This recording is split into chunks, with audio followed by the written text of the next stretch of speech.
मेरा नाम है आदित्य शेष और मैं अपने चैनल शेष स्पीक्स और उसके अंतर्गत बेधड़क बातें इस श्रृंखला के माध्यम से आपसे बात कर रहा हूं। हमारे देश में धर्मस्य मूलम अर्थम ये निरंतर कहा जाता है। अर्थात जब धर्म के पीछे अर्थ होता है यानी इकोनॉमी, तो धर्म निरंतर चलता रहता है, क्योंकि धर्म को चलाने के लिए आस्था चाहिए, अस्मिता चाहिए और अर्थ भी चाहिए। तो आज हम बात करेंगे कुंभ और अर्थव्यवस्था दोनों को जोड़कर। कुंभ के बारे में, उसके व्यवस्था के बारे में, प्राधिकरण बनाकर, रोड बनाकर, इंफ्रास्ट्रक्चर बनाकर कितना अच्छा रहा व्यवस्था, कितने लोग आए, इसके बारे में तो आपने कई बार सुना हो। मगर मैं उसके बाद, क्योंकि उसका संवाद हो चुका है, उसका प्रसारण हो चुका है, प्रचार हो चुका है, आज हम उस दृष्टिकोण से बात करेंगे कि कुंभ को एक माध्यम के रूप में निवेश कैसा किया गया है। कुंभ में जो निवेश हुआ है, कुछ चीजें स्थायी है, परमानेंट, कुछ चीजें अस्थायी है।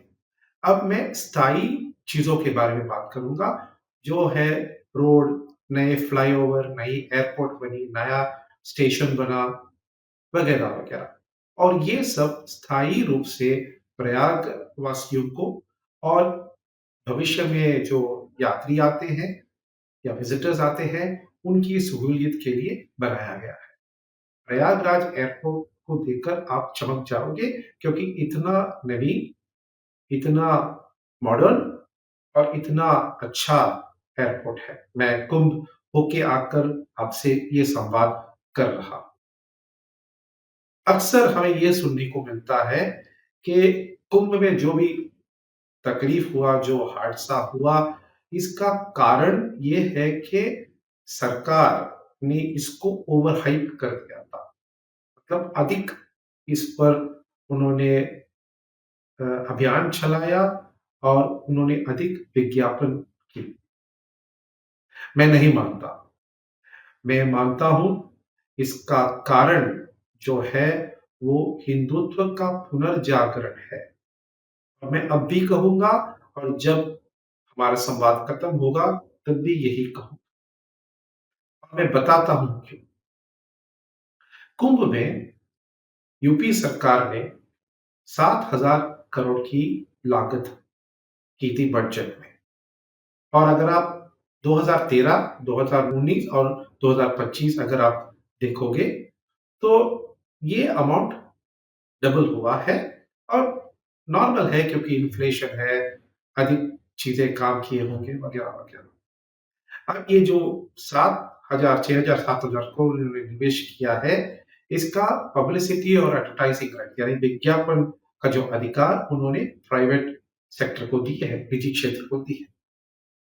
तो जाहिर है कि जो प्राइवेट इस टेंडर को लेगा, वो तो विज्ञापन देगा, वो तो हर जगह इसका प्रकाशन करेगा, ज्यादा इसके बारे में लोग बोलेंगे, ज्यादा ट्वीट होगा, ज्यादा फेसबुक में विज्ञापन आएंगे।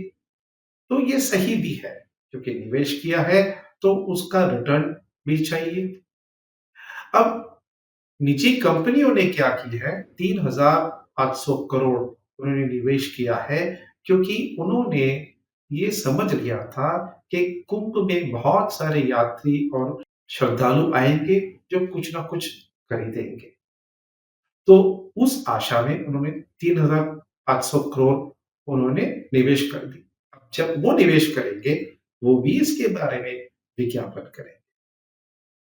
अच्छा, अब जब यूपी सरकार ने 7,000 करोड़ निवेश किया, 7,000 करोड़ को कवर भी कर लिया, इस समय में उस क्षेत्र में, और सिर्फ प्रयागराज ही नहीं, आपको वाराणसी और अयोध्या को भी गिनना है, क्योंकि एक ट्रायंगल बन चुका था।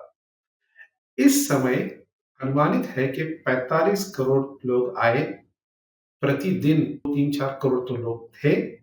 और इस समय में 3,50,000 कोटि का कारोबार या तो हो रहा है या हो जाएगा। अभी आप समझ लें 3,50,000 कोटी जो है, वो भारत का 1% जीडीपी का है। अब 7,000 करोड़ जो यूपी गवर्नमेंट ने निवेश किया और जिसको उन्होंने मोनेटाइज़ भी कर दिया, मतलब उसके सामने पैसा भी उनके पास आया क्योंकि एडवर्टाइजिंग राइट्स तो बेचे थे। वो यूपी जीडीपी के सामने, मतलब जीएसडीपी के सामने मात्र 0.22 ही है। और यूपी गवर्नमेंट की जो एक्सपेंडिचर बजट है, जो खर्चे का बजट है, मात्र उसका 1% है। तो ये फॉर्मूला और सिंपल इन्वेस्टमेंट थ्योरी, सरल इन्वेस्टमेंट थ्योरी आप समझ लें। ये कुंभ मेला मेरे अनुभव से या मेरे मतानुसार ये सेल्फ फाइनेंसिंग हो गया है। और मान लीजिए अगर हर साल ऐसे कोई ना कोई उत्सव होगा और कुछ स्थायी प्रबंधन, कुछ अस्थायी प्रबंधन होगा, तो सोच लीजिए कि भारत के जीडीपी में 1% या आधा प्रतिशत तो इस कारण आ ही जाएगा।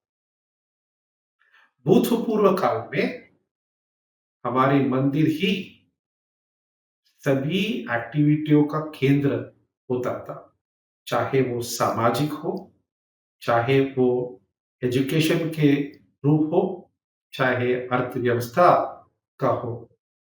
टेम्पल्स सभी एक्टिविटियों का हब होता था और मुझे लग रहा है यही वापस हो रहा है क्योंकि हिंदू और हिंदुत्व दोनों पुनर्जागृत हो गए हैं। हिंदू ने अपना अस्मिता, अपना अस्तित्व, अपना आस्तिकता सब उसने जान लिया है। और ये जो जन सैलाब आपने देखा प्रयागराज में, ये कुछ ऐसा वैसा नहीं था। विज्ञापन के कारण शायद शहरी या उपशहरी इलाकों में प्रभाव हुआ होगा, मगर ज्यादातर जो लोग थे वहां ग्रामीण क्षेत्र से आए, जिन्होंने शायद ये विज्ञापन भी नहीं देखा होगा। तो कारण क्या हो सकता है? कारण सिर्फ और सिर्फ हिंदुओं का पुनर्जागरण ही है। जो आपको महाराष्ट्र के चुनाव में दिखे, जो आपको हरियाणा के चुनाव में दिखे, जो आपको दिल्ली के चुनाव में दिखे, हालांकि वहां प्रगति या प्रगति न होने के कारण बताया गया, पर कारण यही है। यही आपने मिल्कापुर में भी देखा जहां चुनाव हुआ, तो सभी जगहों में हिंदू ने अपना चेहरा, अपना उपस्थिति दिखा ही दिया। मित्रों, इस देश में अब आप हिंदू विरोधी बनकर नहीं रह सकते। इस देश में हिंदू जाग चुका है और जागते हुए भी किसी को दुख या तकलीफ नहीं पहुंचाया। यह कहकर मैं अपना वाणी को विराम देता हूं। वंदे मातरम। जय हिंद।